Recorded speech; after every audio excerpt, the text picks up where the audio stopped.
The wedding invitation arrived in embossed gold foil, the kind that announced expensive taste before you even opened the envelope.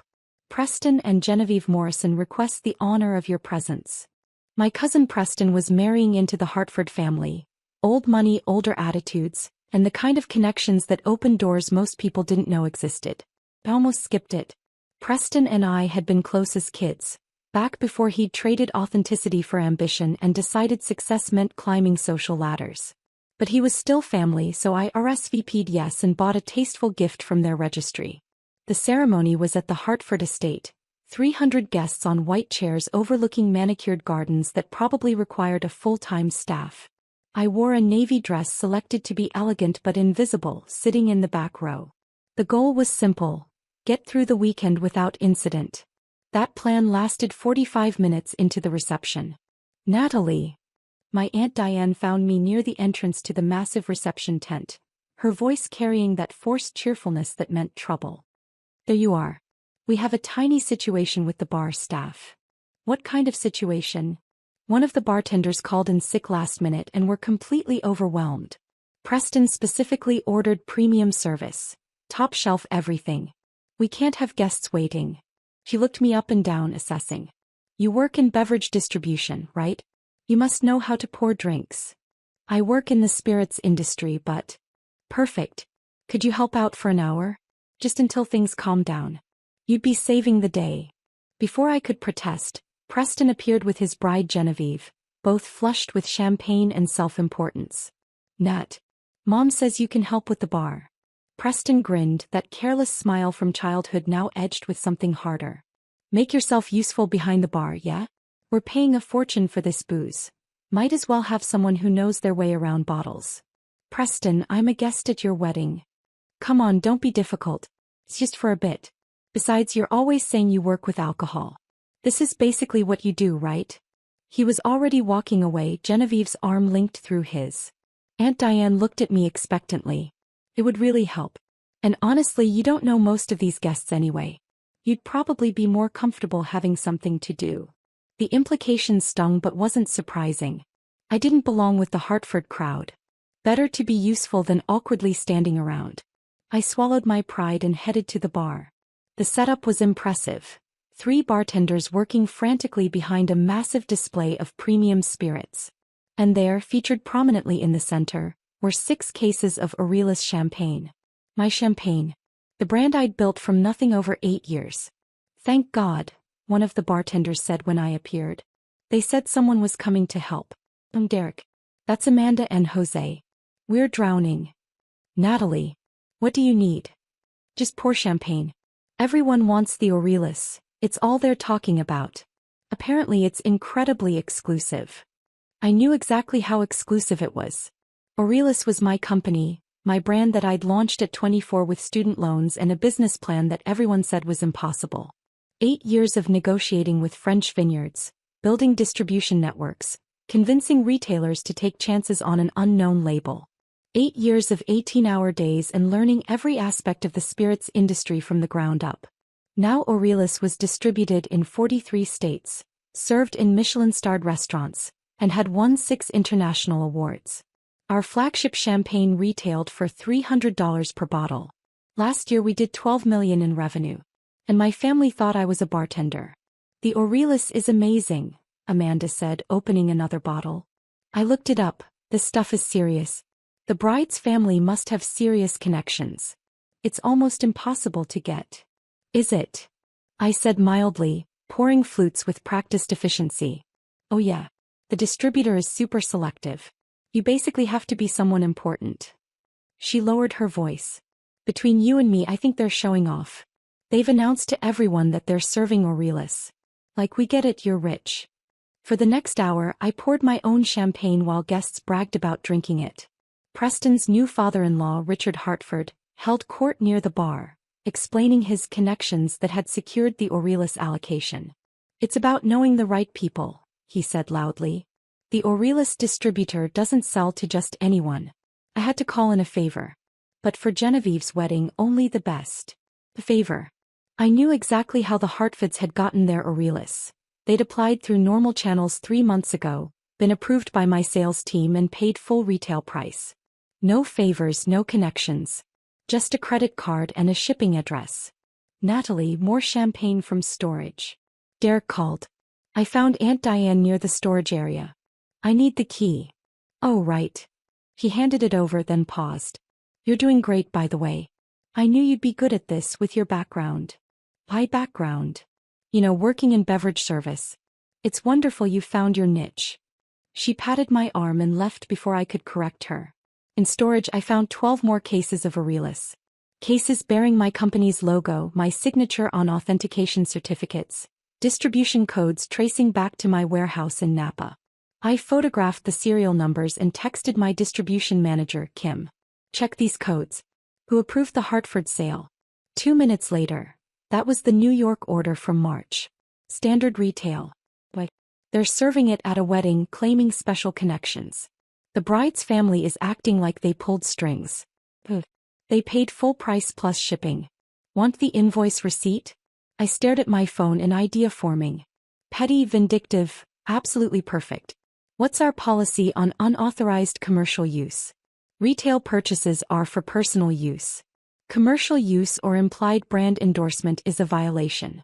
But they've announced to 300 guests they're serving Aurelus. The father keeps talking about his connections to the distributor. That implies endorsement. That's absolutely a violation. Want to cease and desist? I thought about Preston's dismissive, make yourself useful. About Aunt Diane assuming I was a bartender.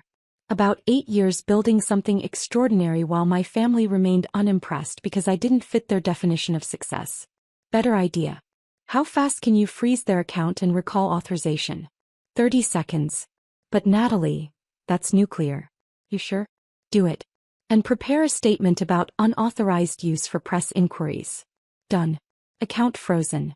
You're terrifying sometimes. I'm learning. I carried cases back to the bar. Derek, Amanda, and Jose were still pouring steadily, Aurelus flowing as guests toasted Preston and Genevieve's future. Best champagne I've ever had, one guest gushed. How did you even get this? I heard it's impossible to find. Richard Hartford appeared. We have connections to the distributor. The owner is very selective, but we've built a relationship over years. A relationship. With me. The owner standing 3 feet away in a bartender's apron.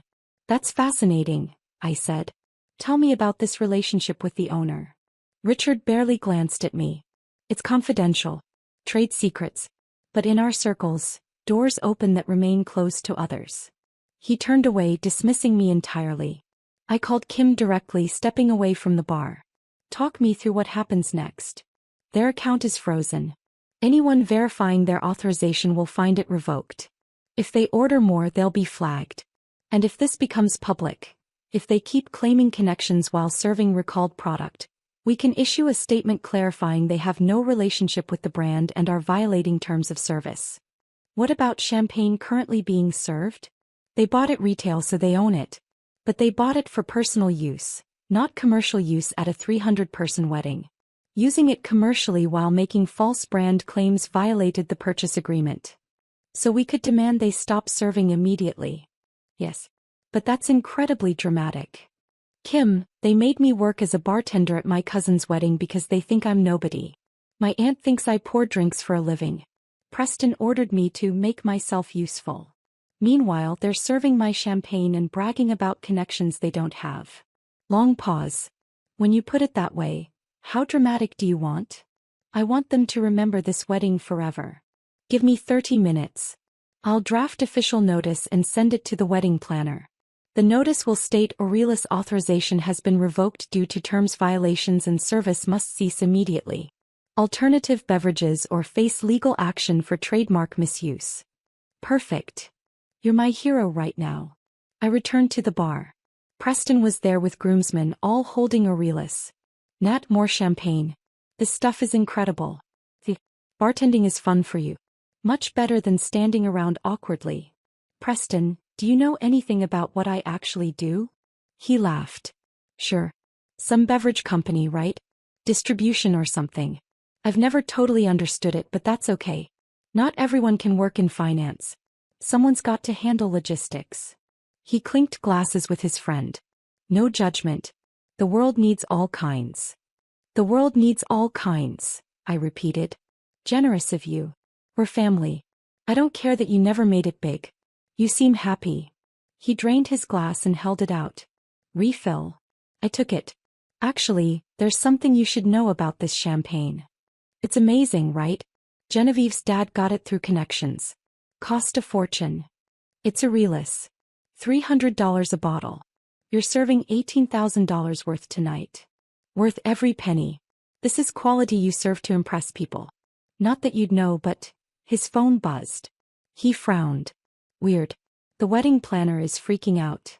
Across the tent, Margaret the wedding planner was staring at her phone in horror, speed walking toward Richard Hartford, her expression panicked. Preston, I said quietly, I need to tell you something. But he wasn't listening. Richard had gone pale, gesturing wildly. Genevieve appeared, her composure cracking. Aunt Diane rushed over, voice rising. Derek touched my arm. We got a message from the event company. Something about champagne being recalled? We have to stop serving immediately. I know, I said. You know. How? He stopped, looking at me carefully. Really looking. What's your name again? Natalie. Natalie Chin. His eyes widened. As in, Aurelius is Chin Spirits Company. You're not. I'm the owner and founder, yes. Holy shit, Amanda breathed. You own Aurelius? And they made you work the bar. Jose started laughing. Best wedding ever. Preston walked back over, Richard Hartford trailing, looking apoplectic. Natalie, Richard said tightly, there's confusion. We received notice claiming our authorization to serve Aurelius has been revoked. Obviously a mistake. Contact your supervisor immediately and clear this up. My supervisor? Yes. Whoever handles distribution. This is an error. We paid for this champagne. I untied the apron slowly, deliberately. Mr. Hartford, there's no error. I am the distribution supervisor. I'm also the owner, founder, and CEO of Chin Spirits Company, which produces Aurelius champagne. Color drained from his face. You purchased our champagne retail for personal use. That's fine. What's not fine is using it commercially at a 300-person event and repeatedly claiming special connections with the distributor. Me, when no such relationship exists. You paid full retail 3 months ago like any customer. Your claims constitute false endorsement, violating our terms of service. Preston stared at me. You own Aurelius? I built Aurelius from scratch 8 years ago. 12 million in revenue last year. Distributed internationally. 6 major awards. 43 employees. And for the past hour, I've been pouring my own champagne while my family assumed I was a bartender. But you said beverage distribution. I distribute my own products through my own company. You heard what you wanted and never asked for details. Aunt Diane appeared, flushed. Natalie, this is ridiculous.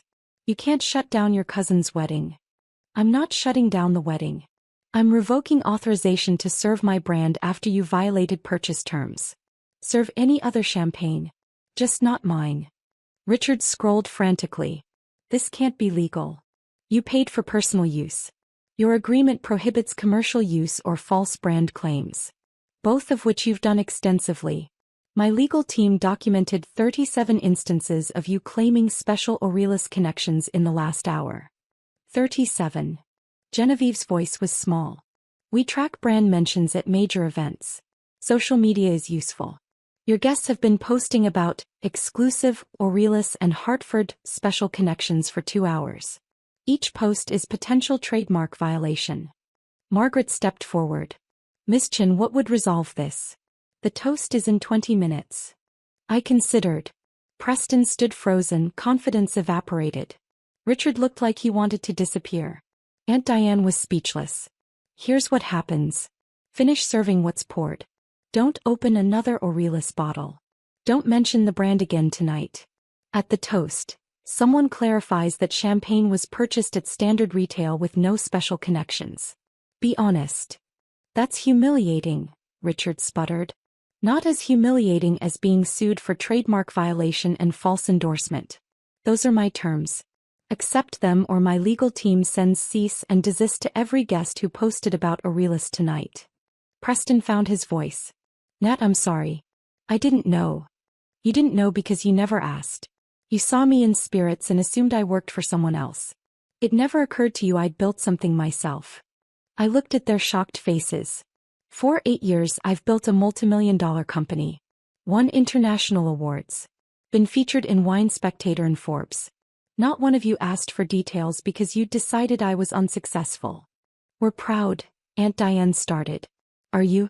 Or scrambling because I have power you didn't know about? I shook my head. Enjoy your wedding, Preston. I'll send Aurelius as a gift, with an invoice for tonight's commercial use fees. Family discount, of course. I walked out, leaving Derek, Amanda, and Jose staring in awe. My phone buzzed. Kim, please tell me you did it. I did. They're switching champagne for the toast. You're my hero. Also, we're trending on Twitter. #Aurelius wedding is blowing up. Of course it is. I drove home, changed, and poured myself Aurelius from my personal reserve. The vintage blend we didn't release publicly. Next morning my phone exploded. Preston apologizing. Aunt Diane claiming she'd always known I'd succeed.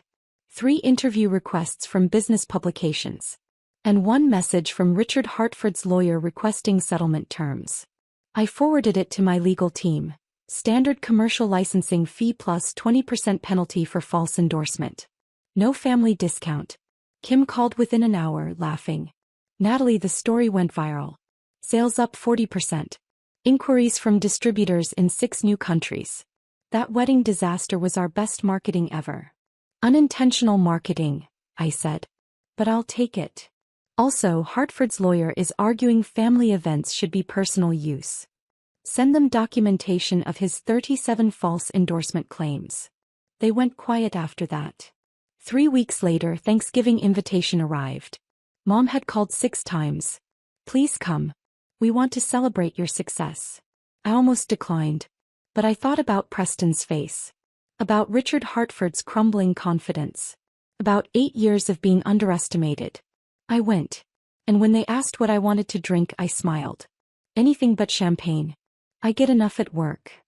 They laughed nervously, still unsure how to handle me. I didn't care. I'd spent 8 years building something extraordinary while they thought I poured drinks. Turned out I did. My own drinks. From my own company. Worth millions. Some lessons you learn by being underestimated. And some families learn when they discover the bartender owns the bar.